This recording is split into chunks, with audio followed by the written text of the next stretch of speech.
got an old friend of the show and a really smart dude to boot.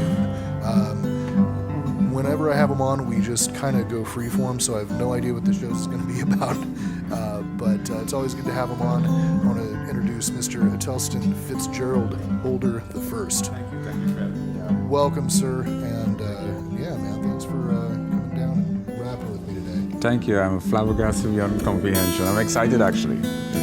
Well, yeah, to start, why don't you go ahead and tell the audience at home a little bit about yourself and.